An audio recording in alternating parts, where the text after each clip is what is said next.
Jadi hasil rekamannya akan saya share ya di grup. Tadi yang ketiga ya, memahami dasar-dasar perancangan perangkat lunak untuk perangkat lunak yang terbatas. Nah, selama ini mungkin kita hanya mengetahui bahwa perangkat lunak itu adalah apa yang ada di aplikasi mobile gitu ya, di perangkat handphone kalian, atau apa yang ada di browser ya di laptop. Padahal kalau kita kemarin belajar RPL, perangkat lunak itu ada banyak gitu ya. Bahasa pemrograman yang kita pakai itu adalah perangkat lunak. Bagaimana cara kita memodelkan bahasa pemrograman? Nah, mungkin teman-teman sudah belajar finite state ya, automata. Nah, itu adalah desain untuk bahasa pemrograman, salah satu desainnya. Lalu ada IoT misalnya, di dalamnya ada software. Nah, itu adalah model yang dipakai untuk membuat aplikasi berbasiskan embedded gitu ya. Kemudian ada AI ya, ada model AI. Model learning misalnya, itu adalah model ya, yang nanti akan dibuat sebagai dasar daripada software AI gitu ya.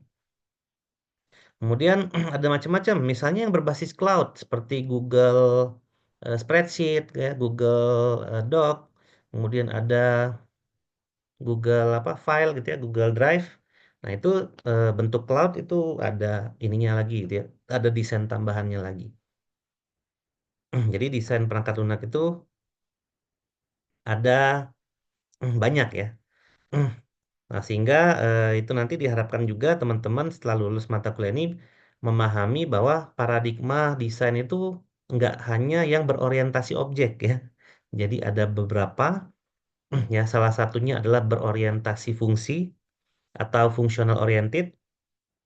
Biasanya kita pakai desain tersebut untuk aplikasi yang ukurannya kecil gitu ya, dan yang embedded. Lalu ada procedural oriented ya atau structure oriented. Itu yang dipakai untuk mendesain aliran-aliran proses dan data yang menjadi input serta output dari suatu perangkat lunak. Kemudian ada data driven model. Nah, itu yang dipakai untuk AI biasanya aplikasi AI. Kemudian ada finite state automata gitu ya, itu biasanya desain yang dipakai untuk membuat software, bahasa pemrograman dan lain-lain gitu ya. Jadi ada beberapa yang nanti akan kita coba lihat ya di mata kuliah ini. Ya, apakah ada yang lain teknik apa desain ada gitu ya. Jadi ada banyak sekali teknik desain perangkat lunak yang kita bisa pakai gitu ya.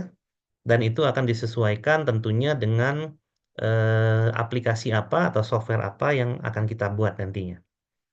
Gitu ya. Nah, makanya untuk mata kuliah ini tidak hanya teman-teman harus menguasai seperti apa itu desain secara umum gitu ya, tapi nanti harus juga bisa menguasai beberapa paradigma dan strategi serta notasi-notasi yang digunakan untuk desain-desain yang lain. Baik, untuk aturan perkuliahan, ya karena kita masih online, jadi santai aja, boleh menyiapkan makanan mungkin gitu ya, biar nggak ngantuk, atau menyiapkan minuman, jadi sambil santai. Untuk pakaian masih bisa bebas gitu ya, asalkan tetap menghidupkan kamera biar apa lebih concern gitu ya. Kalau misalnya pertemuannya sinkronus seperti ini, ya. Terus kalau nanti sudah di kelas, nah ini baru berlaku beberapa aturan yang ada di sini gitu ya. Salah satunya adalah masalah keterlambatan, itu biasa 15 menit ya.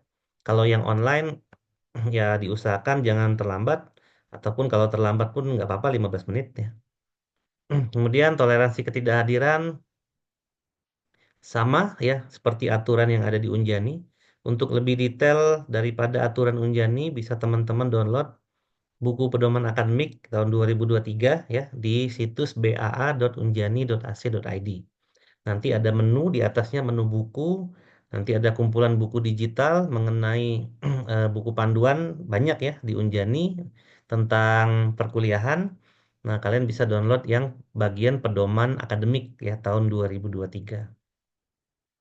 Nah, di situ ada toleransi ketidakhadiran memang maksimal adalah 3 hari dari 14 pertemuan kuliah. Bagi yang tidak hadir tidak apa-apa selama 3 hari itu, mau itu izin, sakit atau alfa bebas ya, tidak perlu beritahu saya. Jadi tidak masuk aja, silakan.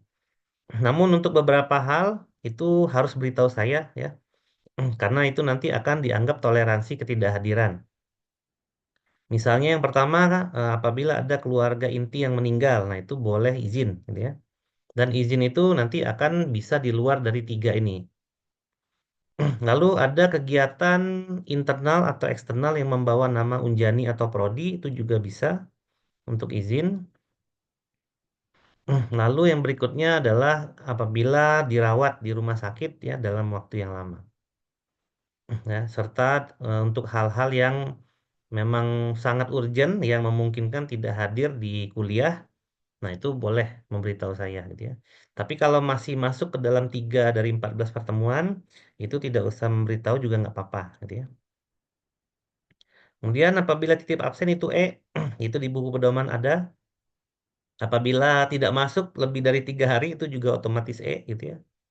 Dan di pedoman akademik ada.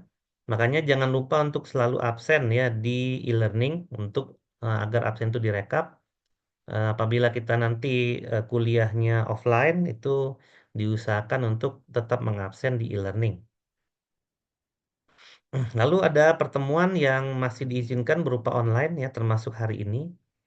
Dan nanti apabila kita masuk ke kelas offline itu juga masih memungkinkan secara online.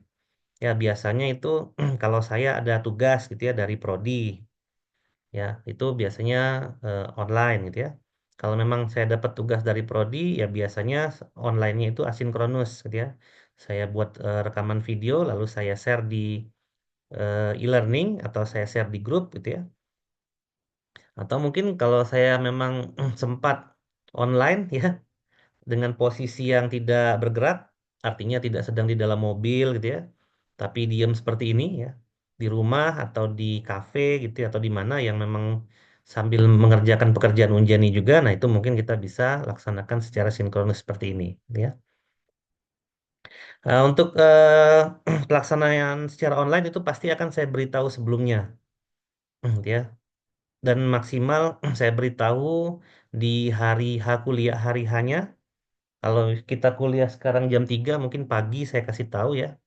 Atau di H-1 biasanya. Nah, lalu yang berikutnya tidak ada ujian, kuis, tugas, UTS, atau UAS susulan. Ya. Nah, kalau yang ini tidak ada di buku pedoman sebenarnya. Kalau di buku pedoman akademik itu boleh aja ada susulan ya. Tapi dalam hal ini kebetulan memang sedang banyak tugas ya dosen di kita. Lalu jarak antara ganjil dan genap itu sangat pendek ya. Nah, itu kemungkinan untuk ujian, kuis, tugas, UAS, dan UTS susulan itu agak sulit dilakukan. Kecuali tadi ya, memang dalam keadaan yang benar-benar mendesak gitu ya. Misalnya saat dilakukan UAS, kalian disuruh Unjani untuk ikut kompetisi di luar, misalnya membawa nama Unjani, nah itu masih bisa susulan gitu ya. Tapi kalau untuk alasan-alasan yang tidak urgent, nah itu tidak akan ada yang namanya susulan ya gitu ya. Terus aturan yang lain itu bisa teman-teman download ya tadi ya, menyesuaikan dengan aturan yang ada di Unjani. Untuk nilai ini sama dengan yang lain ya, sama dengan semester-semester sebelumnya. Kalau nilai di buku pedoman tidak ada ya. Nilai ini adanya di standar mutu internal Unjani, di mana nilai di Unjani itu ada 7 ya. Ada A, ada AB, ada B, B, C, C, D, dan E.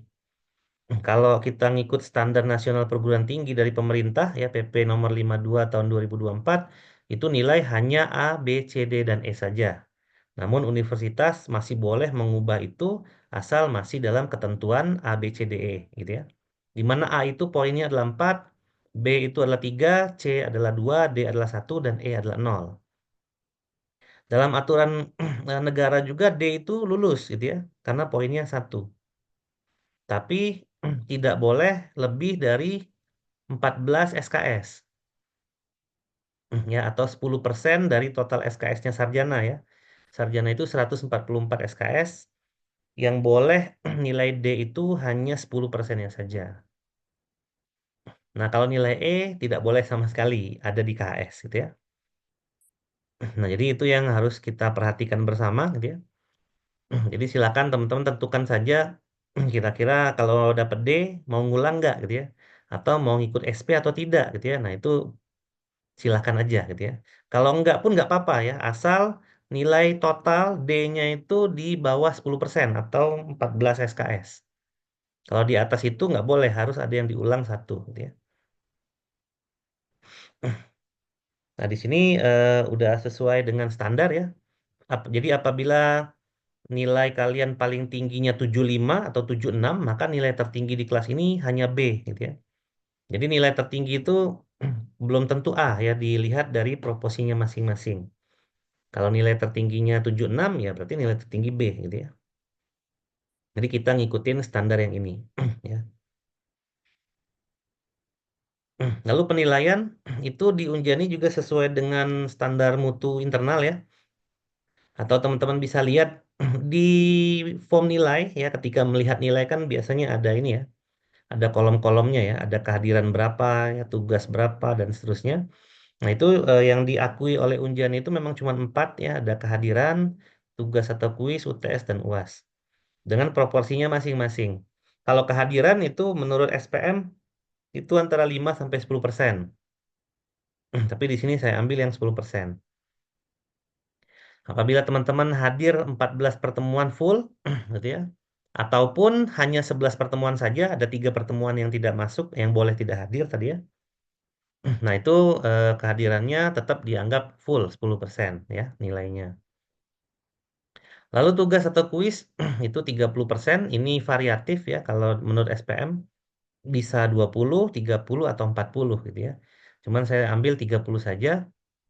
Kalau UTS itu dari SPM itu minimal 25, maksimal 30. Ya untuk menyesuaikan nilai saya ambil 30. Untuk UAS juga sama. Ya sehingga ditotalkan antara kehadiran, tugas, UTS dan UAS itu lengkap ya 100%. Jadi sistem penilaian kita hanya ini ya, tidak ada yang lain. Nah, kemudian ini adalah materi yang akan kita bahas dalam 14 pertemuan ini gitu ya.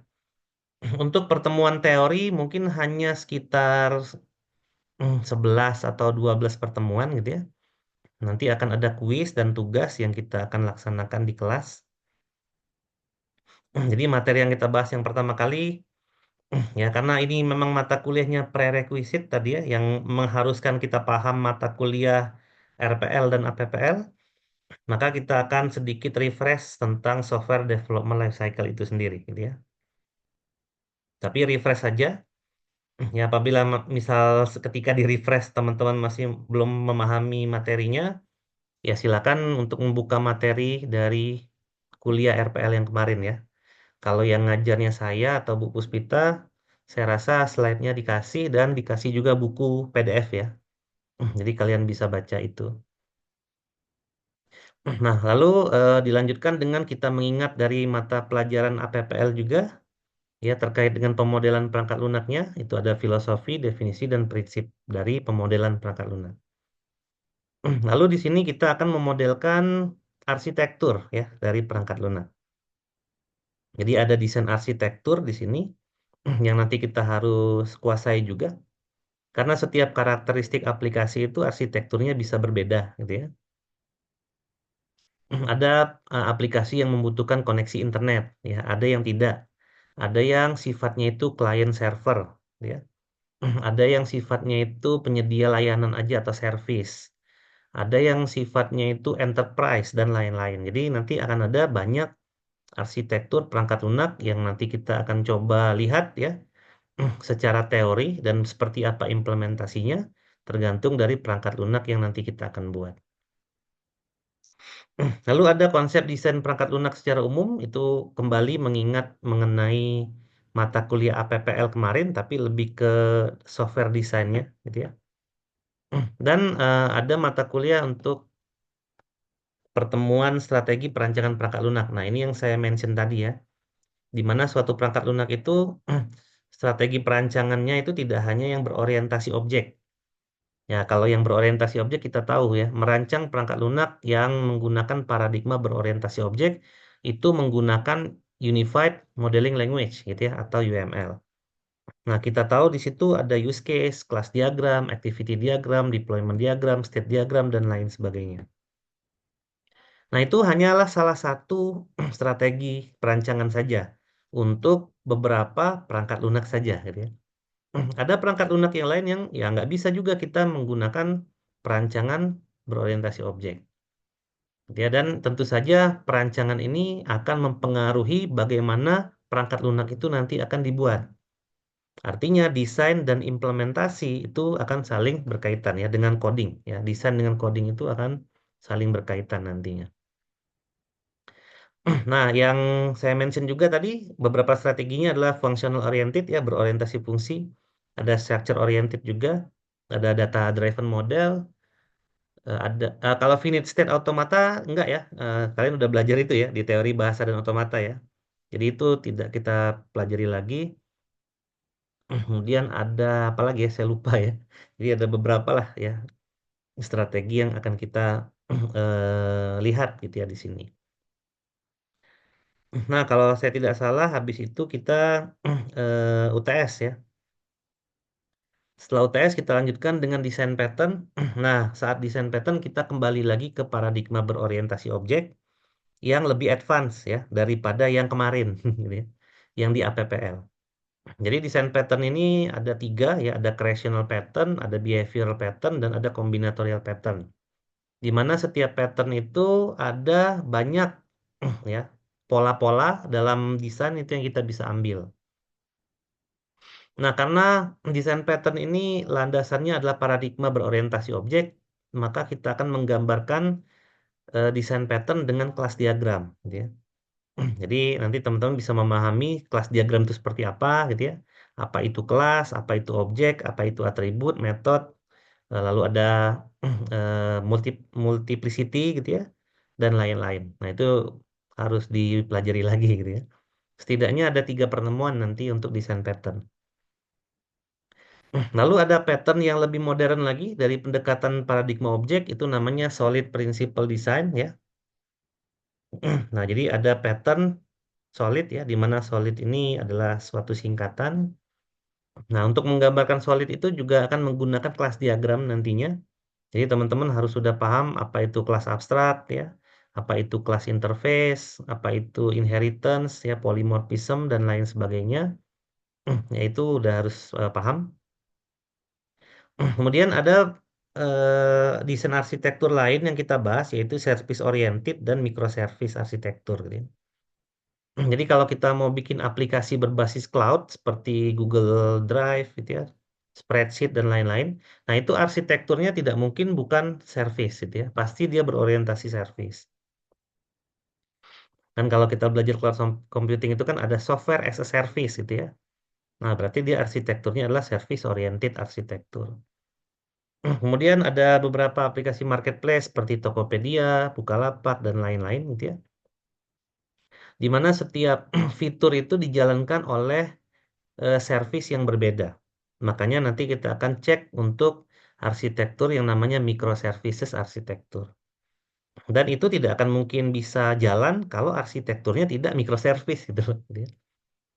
Ya akan ada banyak kelemahan kalau misalnya aplikasi marketplace ya seperti Tokopedia itu tidak dibuat dengan microservice arsitektur.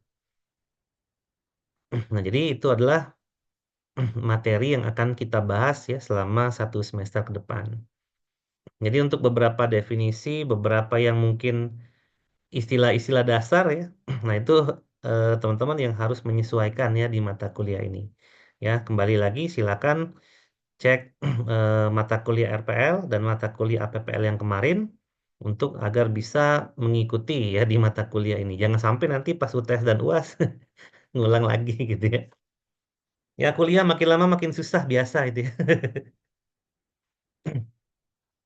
Nah ini referensinya lumayan banyak ya karena memang mata kuliah ini adalah bagian daripada rekayasa perangkat lunak.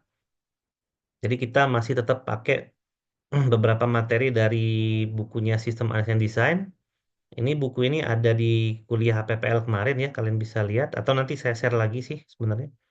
Kemudian karena kita tetap banyak membahas tentang paradigma objek, maka bukunya Grady Bush ya, Object Oriented Arts and Design ini tetap kita pakai karena ada beberapa istilah dan pengembangan di buku itu. Kemudian karena kita membahas tentang desain pattern, maka bukunya Gang of Four untuk desain pattern, Element of Reusable Object Oriented Software ini kita juga pakai. Itu bukunya lumayan tebal gitu ya. Tapi kita coba rangkum dalam perkuliahan yang penting-penting aja kita rangkum gitu ya. Dalam 3 pertemuan.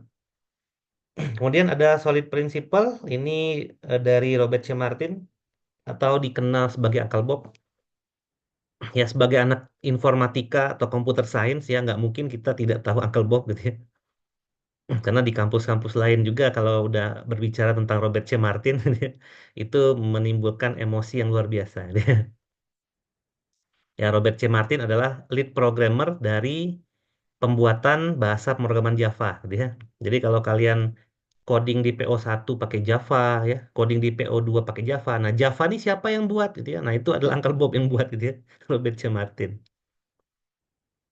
Nah, beliau juga lah yang dari white papernya itu memperkenalkan yang namanya prinsip solid ya untuk object oriented design itu sendiri.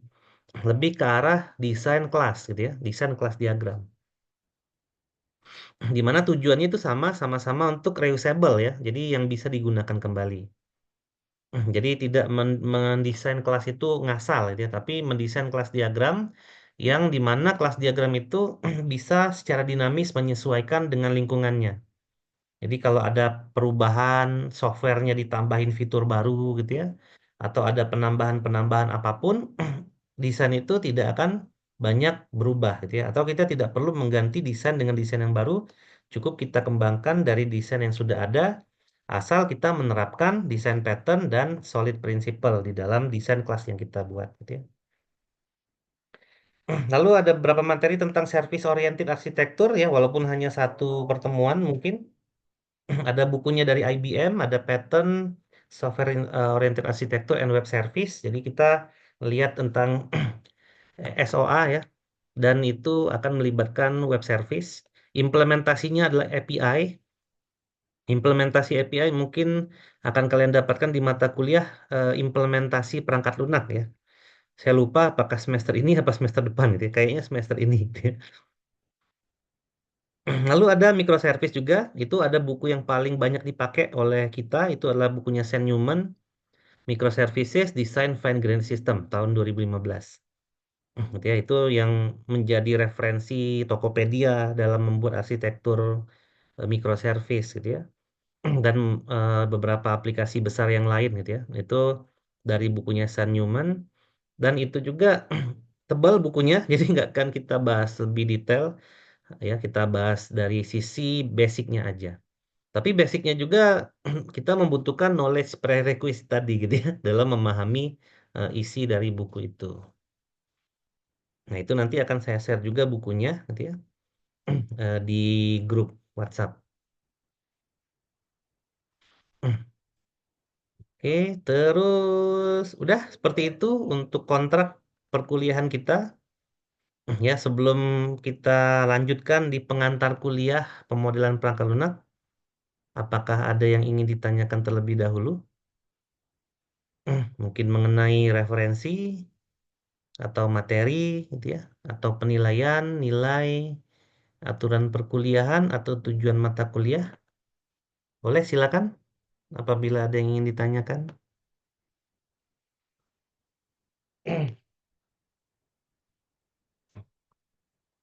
Ada yang ingin ditanyakan?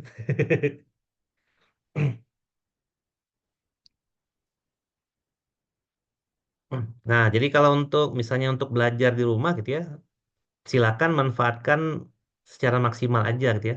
Boleh menggunakan AI gitu ya, bisa pakai Copilot, bisa pakai ChatGPT misalnya, ada hal yang tidak dimengerti. Atau kalau buku kan karena PDF bisa pakai chat PDF ya untuk ngeresum. Jadi bebas saja ya. Cara belajarnya bebas saja, bisa memanfaatkan AI, namun memang kalau ada soal, ya ada tugas dan ada kuis itu sebisa mungkin jangan menggunakan AI ya. Kalau menggunakan AI itu nanti jawabannya akan template. Jadi kalian kalau belajar boleh menggunakan semua yang bisa kalian dapatin gitu ya. Jadi untuk AI pun saya juga sering pakai di penelitian gitu ya. Tapi bukan berarti jawaban penelitian dari AI ya, hanya knowledge tambahannya itu didapatkan dari AI. Atau misalnya saya baca paper, satu paper biasanya bacanya sekitar 2 jam baru paham.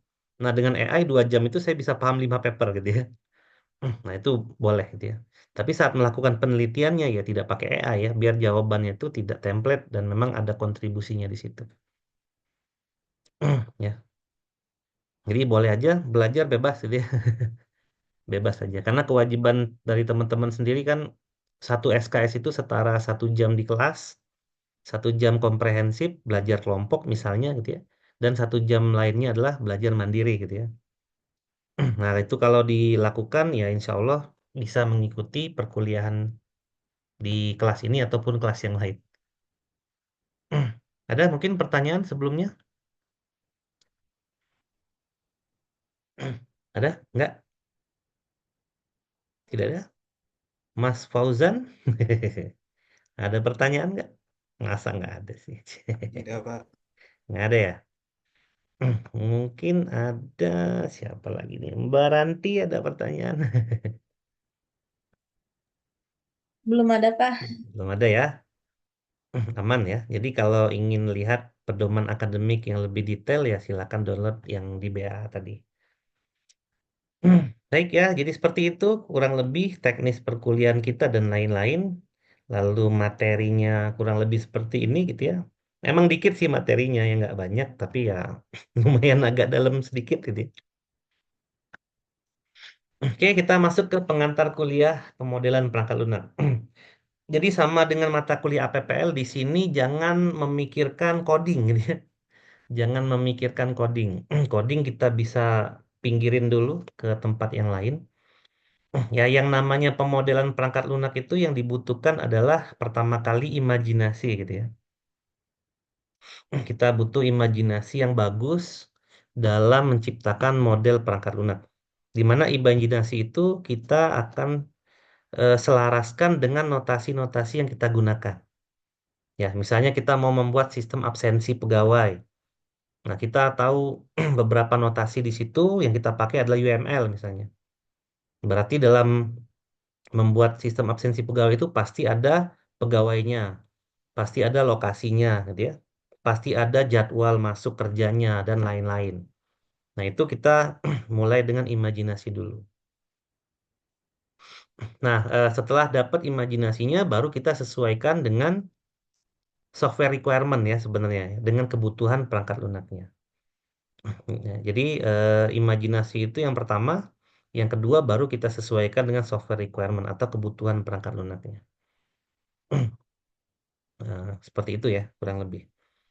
Nah, di sini dari materi kita di chapter pertama gitu ya, ada yang disebut dengan software design. Software design itu adalah segala sesuatu tentang memodelkan suatu software system. Gitu ya. Kita tahu pengertian daripada perangkat lunak ya atau software. Waktu itu juga ada di mata kuliah RPL. Software adalah terdiri dari 3 komponen ya, ada data, ada instruksi komputer, dan ada dokumen. Data, instruksi komputer, dan dokumen ya benar. Dalam referensi yang lain dia ada 4, dia ditambahkan dengan prosedur. Ya, itu adalah definisi dari software ya atau perangkat lunak. Nah, dia katakan di sini adalah software system. Berarti tidak hanya sekedar software gitu ya, tapi ada sistem. Nah, dalam istilah umum, sistem itu adalah kumpulan berbagai macam objek yang bekerja sama untuk tujuan yang sama gitu ya. Itu adalah definisi umum dari sistem. Ya, sehingga kalau kita kaitkan sistem dengan hal yang lain, misalnya peredaran darah gitu ya, atau sistem pernafasan, maka objek yang dimaksud itu adalah paru-paru gitu ya, tenggorokan, hidung, udara ya dan lain-lain. Di mana objek tersebut bekerja sama untuk tujuan yang sama, gitu ya.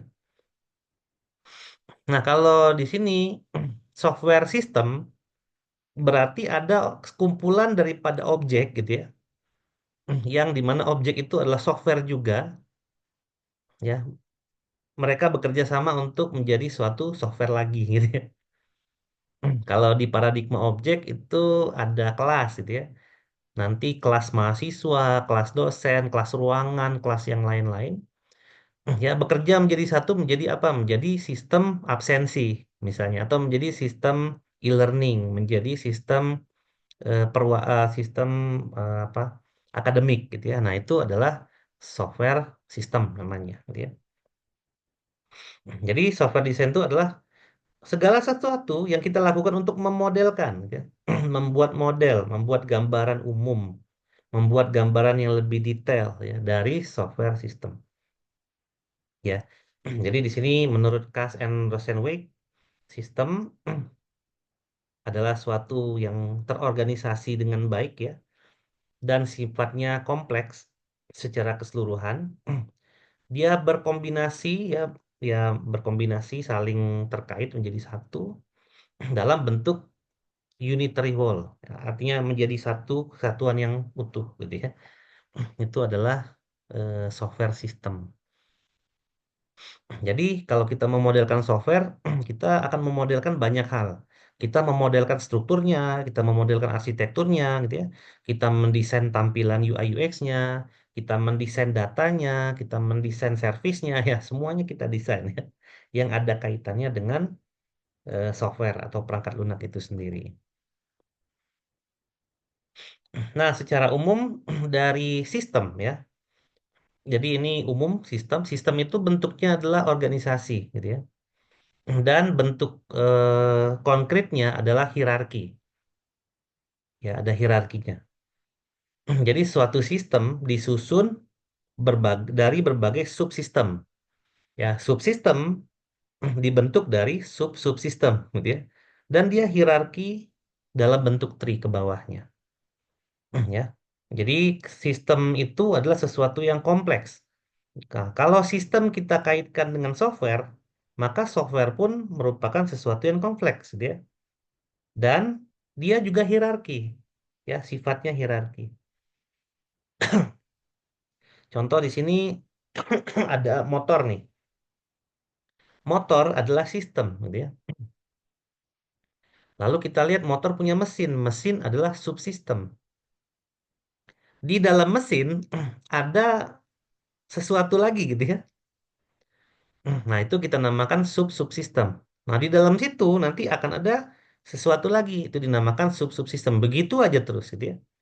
Sampai menemukan komponen yang paling kecil ya daripada si motor itu. Ya, lalu plat motor, lalu motor juga punya plat nomor. Nah, motor adalah sistem, plat nomor adalah subsistem. Di dalam plat nomor ada lagi nggak? Nggak ada gitu ya. Plat nomor itu udah paling kecil ya. Ya, kalau paling kecil banget atom gitu ya, paling kecil gitu ya. Cuman ya nggak sampai atom juga ya. Plat nomor itu udah sampai situ aja gitu ya. Kemudian kita ngomongin lampu motor. Lampu motor adalah subsistem. Di dalam lampu motor ada rumahnya, ada kacanya, ada bola lampunya. Nah, itu adalah sub-subsistem gitu ya. Di dalam bola lampu udah gitu ya, nggak ada lagi gitu ya. Itu komponen paling kecilnya dari lampu gitu ya. Terus ada kaca lampu itu komponen paling kecil udah. Terus ada rumah lampunya itu komponen yang paling kecil ya. Jadi dalam lampu itu ada tiga komponen ya, ada kacanya, ada rumahnya, dan ada lampunya. Nah, itu adalah komponen yang paling kecil, tiga-tiganya. Namun ada juga komponen lain yang mungkin salah satunya ada yang lebih kecil lagi gitu ya. Nah, itu adalah penyusunan daripada hierarki. Ya, ilustrasinya kalau motor. Kalau software gimana? Sama aja gitu ya. Ya, sama aja. Ada sistem akademik. Di bawah sistem akademik itu ada modul perwalian, ada modul penilaian, ada modul absensi dan lain-lain. Di bawah modul absensi itu ada unit ya. Di bawah unit itu ada kelas, kelas mahasiswa, kelas jadwal, dan lain-lain. Nah, kalau pendekatannya berorientasi objek, maka kelas itu adalah komponen yang paling kecil. Ya. Nah, lalu dalam membahas suatu sistem, sistem itu memiliki yang namanya state. Nah, state itu adalah suatu kejadian dalam satu waktu di mana dia akan mengubah suatu nilai dalam sistem itu, gitu ya. Itu namanya state. Nah, kalau kita kaitkan dengan software, state itu adalah properties atau atribut, gitu ya, atau variabel, gitu ya. Dan variabel itu akan terisi dengan nilai di dalam suatu waktu. Nah, state ini banyak implementasinya ya. Ada state yang synchronize. Contohnya apa? State yang synchronize. Misalnya kalian lagi main Mobile Legend gitu ya. Ada 10 orang nih yang main. Nah, maka state-nya pasti akan sinkron ya. Misalnya ada tower musuh tinggal tiga nih tower ya. Nah, itu tiga tower itu akan sama dengan 10 orang itu. Jadi di orang yang A itu melihat tiga, sampai orang yang ke J itu akan melihat bahwa sisa tower itu tinggal tiga gitu ya. Nah, itu state yang sinkronus. Ada juga state yang asinkronus, di mana setiap orang yang mengakses sistem itu variabelnya beda-beda. Contohnya kalian punya mobile banking gitu ya. Masing-masing kalian kan nominal uangnya kan beda-beda gitu ya, nggak sama. Nah, itu adalah state yang asinkronus. Kemudian ada yang stateful dan stateless gitu ya. Ada state, ada aplikasi itu yang semua state-nya itu harus terpenuhi, ya ketika mengakses itu harus terpenuhi. Ada aplikasi yang semua state itu terjadi secara independen dan mungkin tidak perlu state gitu ya. Nah, jadi seperti itu gitu ya. Jadi state itu ada yang asinkronus, ada yang sinkronus, ada yang stateful dan ada yang stateless. Nanti seperti apa itu ya kita akan bahas di pertemuan yang nanti ya selanjutnya gitu ya. Nah, lalu di dalam environment ya sistem ya, di dalam sistem itu ada yang namanya environment ya. Jadi sistem itu ada di tengah-tengah sini. Lalu ada titik-titik di sini adalah boundary atau batasan sistem, dan di luaran sini termasuk di dalam sini itu namanya environment. Gitu ya. Jadi environment itu adalah apapun yang nanti akan mempengaruhi suatu sistem, tapi dia mungkin bisa jadi tidak menjadi bagian daripada sistem. Tapi dia nanti akan mempengaruhi sistem, ya dia tidak menjadi bagian. Misalnya apa environment? Kalian main Mobile Legends pakai iPhone. Kalian main Mobile Legend pakai Android, pakai Samsung dan lain-lain. Nah, itu adalah environment, gitu ya. Kalian mengakses aplikasi web menggunakan Google Chrome, menggunakan Microsoft Edge dan lain-lain. Itu adalah environment namanya, ya. Nah, environment mungkin saja tidak menjadi bagian daripada sistem, tapi nanti akan menjadi atau membawa pengaruh ya ke dalam sistem tersebut. Nah, itu adalah environment. Coba aja mengakses alamat portal lecture menggunakan browser di handphone, tapi browsernya jangan Chrome misalnya. Bisa jadi ada JavaScript yang nggak kebaca kan, gitu ya. Atau bisa jadi ada tampilannya yang nggak muncul dan lain-lain. Nah, jadi environment itu memang dia bisa jadi bukan bagian dari sistem, tapi dia nanti akan mempengaruhi sistem secara keseluruhan. Nah, sistem yang kita maksud itu kalau perangkat lunak ya contohnya tadi gitu ya. Jadi ada aplikasi akademik, kita buka pakai Chrome. Lalu ada aplikasi akademik, kita buka pakai browser yang lain gitu ya di handphone. Bisa jadi ada keberagaman ya dari pengaksesan aplikasi. Ya, itu namanya environment. Ya, dalam suatu sistem semuanya ada environmentnya gitu ya. Apapun itu gitu ya. Mau sistem itu software, mau sistem itu tadi sepeda motor misalnya gitu ya. Mau sistem itu adalah rumah misalnya atau jembatan dan lain-lain, dia punya environment. Kalau jembatan, environmentnya apa? Berarti ada motor ya, ada mobil. Nah, itu yang menjadi environment. Ya, dia bukan bagian dari sistem, bisa jadi, tapi dia akan berpengaruh pada sistem. Ya, bayangin aja kalau ada jembatan yang dirancang dan dibuat bukan untuk dilalui truk, tiba-tiba truk lewat gitu ya. Nah, jembatannya roboh gitu ya. Nah, kalau kita ngomongin boundary dari sistem, ini sifatnya adalah subjektif ya, tergantung kebutuhan. Tadi saya mention jembatan ya. Kalau memang jembatan itu dibuat bukan untuk truk dan dananya cuma segitu, jalannya pun kecil gitu ya, maka jembatan itu ya jadi jembatan seperti itu. Tapi tidak dilalui truk. Jadi itu subjektif ya boundary-nya. Nah, kalau truk maksa masuk gimana? Ya roboh gitu ya truknya. Karena memang jembatan itu tidak untuk dilewati oleh truk. Sesuai dengan kondisinya ya, sesuai dengan waktu, budget, material, kondisi lapangan, dan lain-lain. Ya, makanya boundary itu adalah sifatnya subjektif.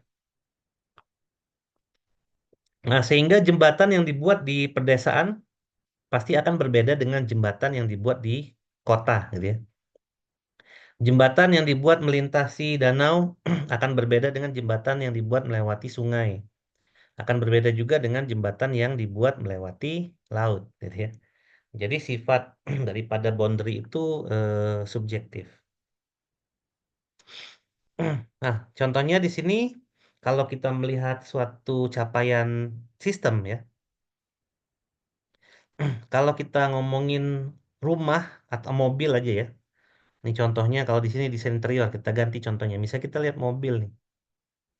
Ya, bagi perakit mobil, mobil itu adalah sistem. Ya, dia merakit ada bodi gitu ya, ada roda, ada mesin dan lain-lain. Tapi bagi orang yang membuat roda gitu ya, nah roda itu yang dianggap sebagai sistem. Dia ada ban karetnya, ada velg dan lain-lain. Ya, jadi nanti yang mana yang disebut dengan boundary itu tergantung sudut pandang saja. Ya, ada yang jualan ban di mana bannya itu ada teknologi apanya gitu ya sehingga anti bocor misalnya. Nah, berarti kan ada boundary tertentu di situ gitu ya, ada batasan tertentu di situ. Ada juga yang menjual ban tapi biasa aja, berarti kan ada boundary-nya juga di situ gitu ya. Nah, itu nanti sifatnya adalah subjektif ya. Sehingga nanti sudut pandang terhadap sistem dan boundary itu nanti akan subjektif juga ya, tergantung dari hierarki tadi. Yang kotak-kotak pink ini semuanya adalah sistem. Di samping sistem ini semuanya adalah boundary gitu ya. Dan di luar sini itu namanya environment. Ya, karena sistem itu dia hierarki, maka dia akan melihat dari sudut pandang yang berbeda. Gitu ya. Ini dipandang sebagai suatu mobil, ini roda, ini mesin, ini ban, misalnya ini pelek misalnya dan lain-lain. Kalau kita lihat di bagian roda saja, maka ini adalah sistem ya dan seterusnya. Gitu ya, jadi masing-masing dia memiliki boundary dan environmentnya masing-masing. Gitu ya. Nah, kita dalam menentukan boundary atau batasan ini sangat penting ya dalam desain dan analisis dari suatu sistem ya. Jadi itu akan membuat suatu ruang yang dinamakan sebagai investigation and problem solving space. Jadi kalau kita ingin menyelesaikan suatu permasalahan, ya kita harus batasi itu. Ya, contoh pembatasannya misalnya modul ya. Itu modul itu adalah sistem gitu ya. Modul itu kita anggap sebagai sistem misalnya. Modul perwalian itu kita anggap sebagai suatu sistem. Kalau konteksnya software ya. Nah, di situ akan ada problem solvingnya, ya, ada ruang problem solvingnya. Perwalian itu ada fitur apa saja sih, gitu yang harus ada di situ. Misalnya bisa check out mata kuliah, memilih mata kuliah, dosen mengapprove mata kuliah, mahasiswa bisa mengecek pembayaran dan lain-lain. Nah, itu adalah setting boundary-nya. Nah, di kampus lain ada nggak sistem perwalian? Ada, gitu ya. Tapi masing-masing itu nanti akan memiliki boundary atau batasan yang berbeda, gitu ya, tergantung dari kebutuhan. Makanya sifat boundary itu adalah subjektif, ya. Dalam sistem akademik kita yang lama aja, walaupun kalian belum bayar lunas ya kuliah, itu bisa ngambil mata kuliah tetap. Nah, ada regulasi baru dari Unjani, di mana kalau kalian belum lunas di semester kemarin nggak bisa kontrak mata kuliah, kan gitu ya. Nah, sehingga boundary-nya berubah, batasan sistemnya berubah. Ya, sehingga sekarang ketika mau perwalian, sebelum lunas nggak bisa, perwalian gitu ya. Nah, itu yang disebut sebagai boundary. Ya. Lalu ini adalah eh, pemandangan umum ya atau sudut pandang umum dari suatu sistem. Konteksnya kalau kita kaitkan dengan software berarti ada input, proses, output. Secara umum dia input, transformation, dan output. Jadi apapun itu sistem itu pasti ada inputnya, ada transformationnya, ya, lalu ada outputnya. Nah, kemudian ada istilah model ya. Dari suatu sistem itu ada istilah yang namanya model. Nah, model ini bisa menggambarkan sesuatu yang lebih detail atau yang lebih abstrak ya dari sistem yang akan dibangun. Nah, bentuk model itu adalah simplifikasi dari reality, gitu ya. Itu adalah model. Di mana itu nanti akan kita pakai untuk bisa memahami sistem apa yang mau kita buat, ya, secara umum sistemnya. Atau dalam konteks perangkat lunak berarti adalah simplifikasi dari reality, artinya nanti bentuk lebih ringkas daripada coding gitu ya, di mana kita nanti akan mengerti kita tuh mau bikin apa, gitu ya. Itu adalah model. Nah, dan model ini adalah salah satu yang penting dalam suatu proses rekayasa. Waktu dulu belajar APPL, itu kan di pertemuan awal juga dijelaskan bahwa apapun teknik rekayasanya semuanya sama, gitu ya. Dimulai dari desain, lalu desain diwujudkan, kemudian hasilnya diuji, kemudian baru digunakan, gitu ya. Kalau kita mau bikin jembatan, berarti jembatannya didesain dulu, gitu ya, lalu dibangun, kemudian diuji, lalu kita pakai. Kita mau bikin software, pertama didesain dulu, kemudian dibuat, lalu diuji, kemudian dipakai. Kita mau bikin rumah juga sama, kita desain dulu, kita buat, kita uji, kita pakai, kan gitu ya, secara umum. Nah, maka dimulai dari desain, itu kita bisa melihat apakah sistem yang kita buat ini nantinya akan bagus atau tidak.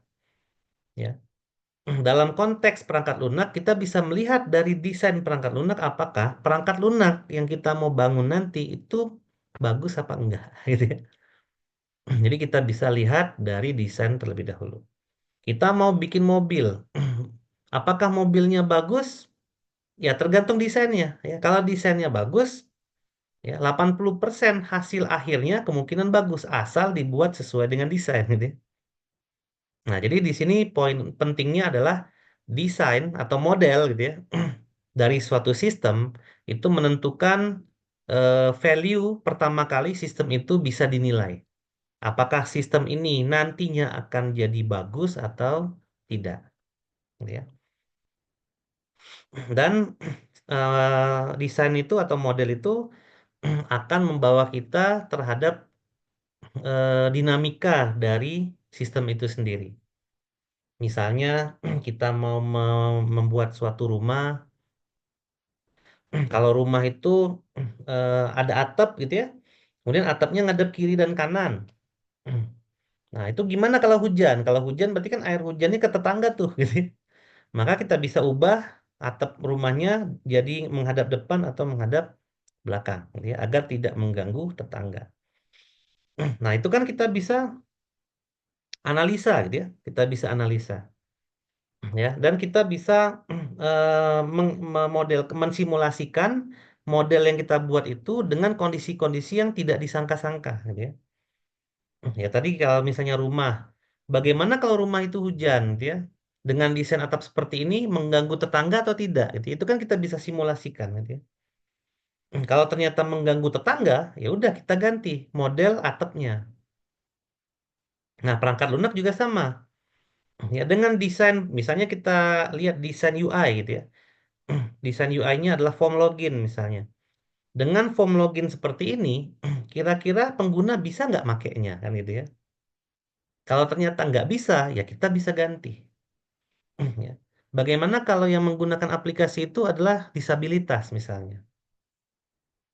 Entah itu tunanetra, ya entah itu yang lain. Nah itu bisa nggak mengakomodir itu dari desain gitu ya.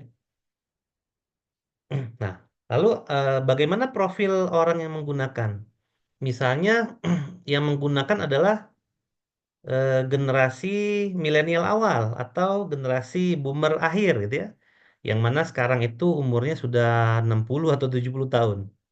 Bisa nggak mereka menggunakan aplikasi kita gitu ya. Nah, di situ kita akan lakukan analisa yang benar-benar banyak gitu ya. Dan di situ kita akan melihat berbagai macam problem yang nanti kita akan selesaikan. Ya, jadi dasarnya itu dari model ya, dari desain. Nah, ini contoh nih, desain denah rumah. Ya, ini ada pintu. Tapi tahu dari mana ini pintu? Ini pintu bukan? Ini pintu ya. Nah, disitulah yang saya sebut kita harus memiliki bahasa yang sama. Coba kalau definisi saya ini pintu. Kalau kalian menganggap ini bukan pintu, nggak akan ketemu kita. Nah, ini pintu nih. Bedanya apa ini dengan ini? Ini pintunya daunnya dua, ini pintunya daunnya satu. Berarti ini pintu dong, gitu ya. Ini juga pintu, ini pintu. Terus dari garasi masuk ke rumah ada pintu nggak? Ada ya, ini pintu. Gitu ya. Nah, ini juga pintu nih. Dua daun pintunya. Artinya gambar ini adalah notasi ya. Jadi kalau kita mau ngobrol, maka kita harus memahami notasi yang sama. Nah, disitulah peran yang namanya bahasa, gitu ya, atau language. Jadi model yang dibangun itu menggunakan bahasa yang sesuai, gitu ya, yang nanti akan kita gunakan. Kalau misalnya kita orang Indonesia mau ngomong dengan bule dari Rusia, gimana caranya? Ya ketemunya kan di tengah ya. Kita paham bahasa Inggris, bule juga paham bahasa Inggris, baru kita bisa ngobrol kan gitu ya. Nah, kalau kita mau mendesain sesuatu, gimana caranya? Itu sama aja. Karena prinsip daripada desain itu adalah untuk dilakukannya komunikasi. Ya, membuat aplikasi itu tidak mungkin sendirian, pasti tim. Software designer akan bekerja sama dengan programmer, gitu ya. Sebagian dari desain yang dibuat itu akan menyesuaikan dengan user. User belum tentu anak informatika yang paham bikin software, gitu ya. Menggunakan bahasa-bahasa mereka. Lalu kita translate menggunakan bahasa yang dimengerti oleh programmer, gitu ya. Nah, maka kita harus sepakat dulu, gitu ya. Misal kita mau bikin suatu diagram, kita harus sepakat dulu bahwa kotak ini artinya proses, gitu ya. Proses. Sehingga kalau kita baca desain, kotak itu proses. Jadi jangan diganti menjadi lingkaran atau segitiga, gitu ya. Karena lingkaran dan segitiga itu bisa jadi berbeda maknanya, ya. Kemudian ada panah, flow, ya, panah. Mana ini adalah aliran. Aliran apa? Bisa aliran data, informasi, dan lain-lain. Bagaimana kalau garis panah ini tidak ada panahnya? Itu maknanya beda, kan gitu ya. Gimana kalau garis ini putus-putus nih? Itu juga maknanya beda. Gimana kalau kepala panah ini bukan hitam gitu ya, tapi dia bolong seperti ini segitiga? Itu juga beda maknanya, ya. Nah, sehingga kita harus berada di level bahasa yang sama, baru kita bisa ngobrol tentang model gitu ya. Kalau bahasa kita beda, ya susah. Ya, itu yang saya mention tadi ya, yang terjadi di mata kuliah APPL kemarin. Sebagian besar dari kita ya, waktu kuliah APPL. Itu karena kita menggunakan bahasa yang beda. Jadi kita harus berada di level bahasa yang sama.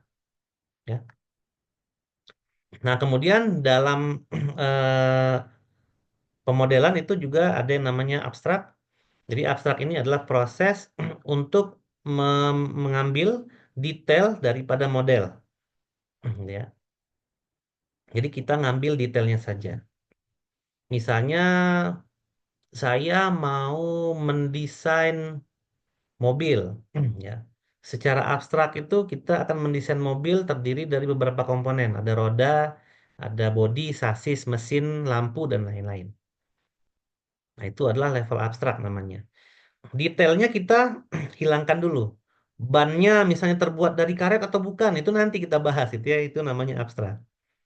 Nanti baru kalau kita udah ngomongin tentang ban, nah baru kita detailkan abstraknya. Oh, bannya itu terbuat dari karet. dengan tingkat kepadatan sekian, gitu ya.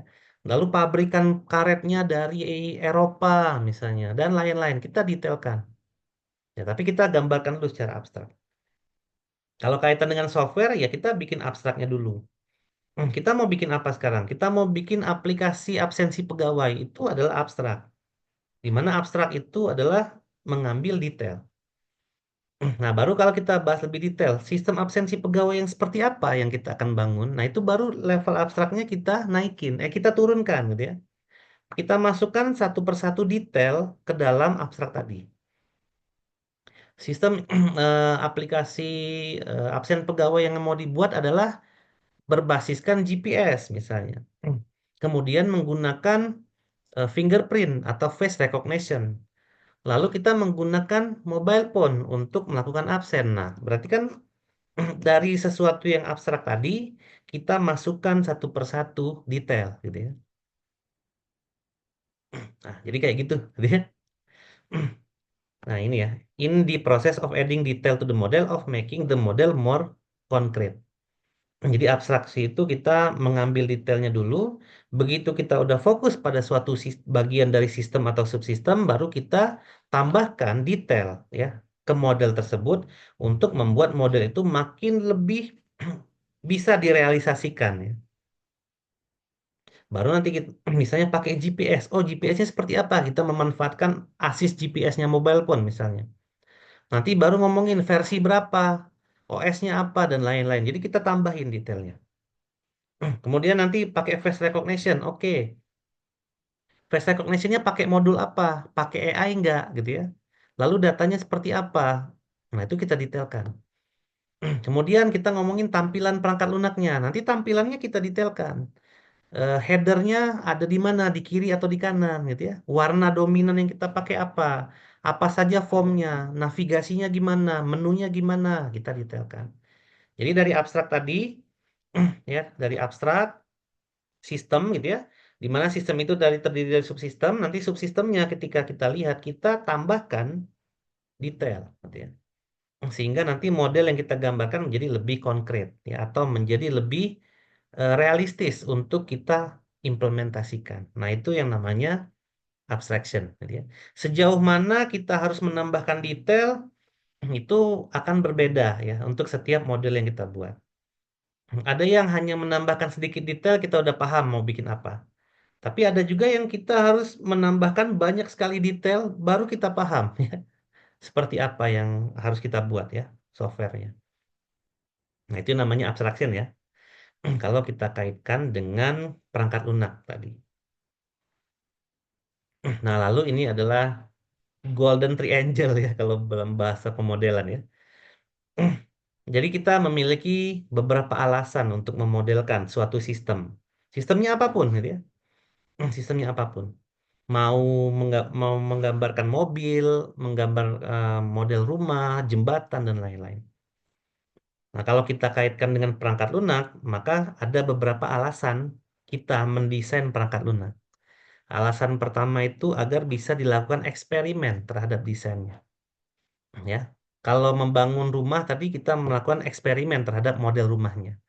Kalau nanti ada simulasi air hujan, apakah atap itu harus miring ke kiri atau lurus, itu kita bisa simulasikan secara eksperimen, gitu ya. Lalu untuk memperjelas model itu untuk membuat bayangan kita, gitu ya, yang ada di otak kita ini menjadi lebih nyata, gitu ya, untuk memperjelas. Lalu untuk lebih mudah dimengerti, gitu ya.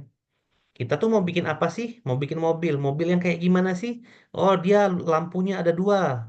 Di bawah lampu ada fog lamp. Kemudian di sini ada sirip hiu dan lain-lain. Nah, itu untuk lebih mengerti mobil seperti apa yang mau kita buat. Ya, dalam konteks software berarti kita akan lebih mengerti software seperti apa yang kita buat, gitu ya. Nah, lalu alasan lainnya untuk memodelkan adalah untuk dilakukannya analisis. Jadi kita bisa menganalisis nih sistem kita. Sistem ini menggunakan teknologi ini kira-kira reliable nggak? Sistem yang ini menggunakan arsitektur ini bisa diselesaikan dalam waktu sekian minggu nggak? Nah, gitu-gitu ya. Kita bisa analisis Kemudian alasan lainnya kita modelkan itu agar bisa dievaluasi, gitu ya. Model yang ini itu benar-benar bisa kita implementasiin nggak nantinya. Nah, dari situlah ya terciptanya apa sih sebenarnya yang akan kita modelkan, gitu ya. Apa yang akan kita desain? Yang pertama adalah structure, gitu ya. Kalau konteksnya software, pendekatan paradigmanya objek, maka kita harus mendesain kelas, structure, gitu ya. Lalu apa? Transformation. Dalam konteks software, ya, pendekatan paradigma objek, kita harus menggambarkan apa? Sequence diagram. Kita harus menggambarkan skenario. Kita harus menggambarkan deployment dan lain-lain. Kemudian ada input dan output, ya, karena tadi sistem secara umum itu ada input, ada output, gitu ya. Dalam konteks software kita harus menggambarkan apa? Data, gitu ya. Misalnya kalian ada NIM. NIM itu ada 22 di depan, misalnya untuk angkatan 22. Berarti kan maknanya 22 itu adalah angkatan, gitu ya. Nah, kita desain datanya. Ya, lalu kita desain UI-nya yang kita pakai sebagai input. Lalu outputnya apa? Kita juga bisa desain database-nya, karena itu akan menjadi output. Kita desain laporan atau report, bentuknya grafik kah, bentuknya notifikasi kah, bentuknya feedback kah, macam-macam ya. Jadi ada output. Lalu kita juga desain state, gitu ya.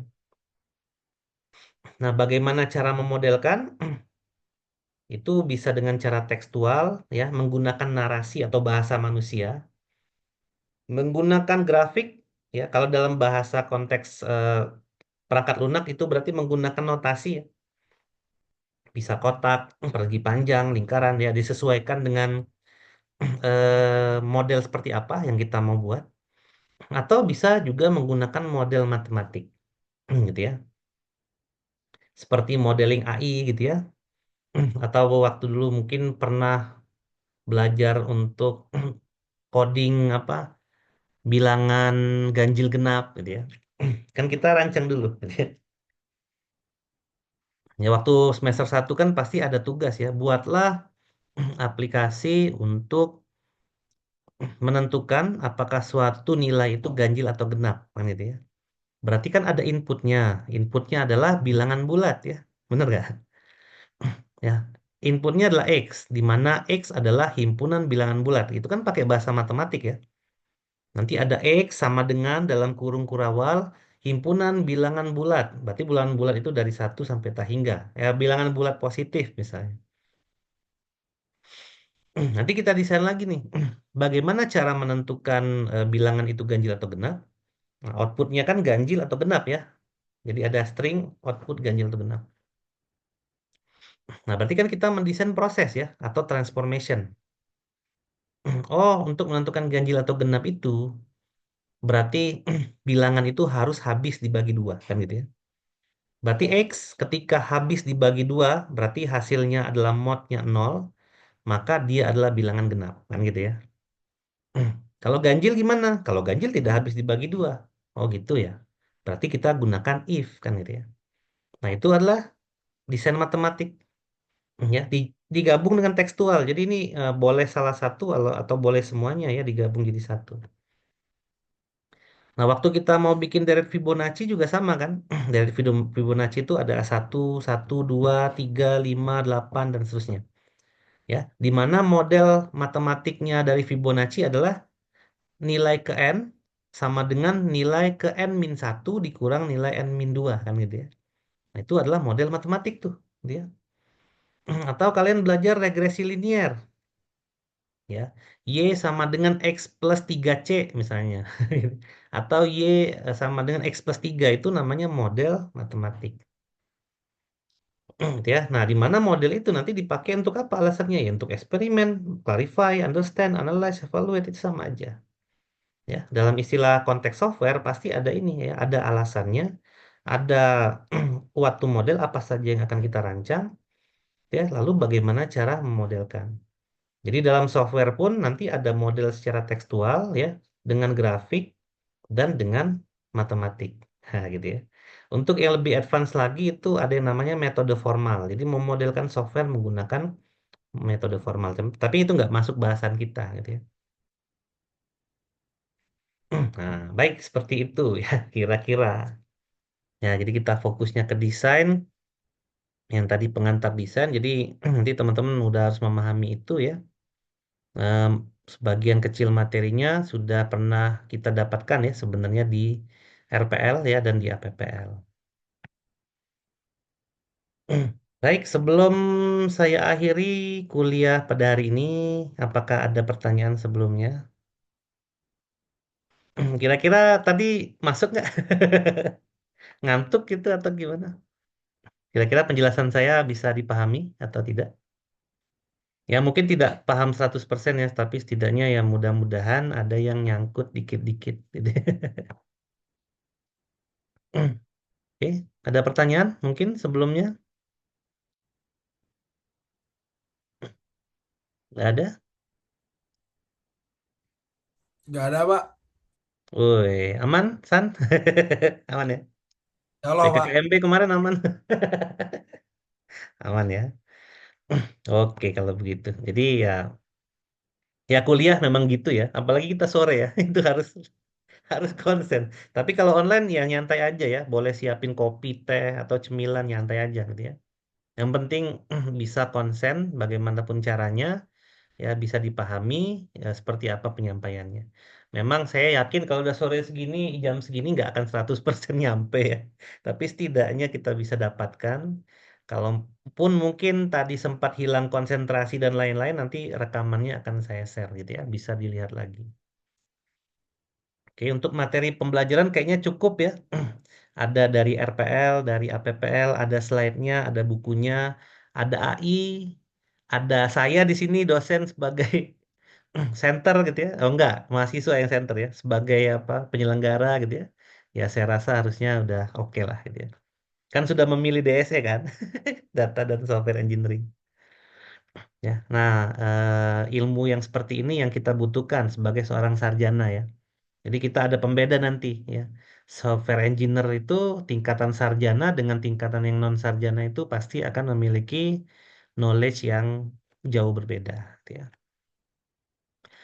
Baik, itu saja dari saya ya. Sepertinya sudah tidak ada kuliah lagi, jadi selamat beristirahat bagi kalian semua. Saya akhiri ya perkuliahan pada hari ini. Wassalamualaikum warahmatullahi wabarakatuh. Waalaikumsalam warahmatullahi wabarakatuh. Waalaikumsalam warahmatullahi Banyak wabarakatuh. kasih, Pak. Terima Baik, kasih, sama-sama. Pak. Untuk linknya nanti akan saya share di grup dan jangan lupa untuk absen ya, absen di e-learning. Ya, saya pamit dulu ya.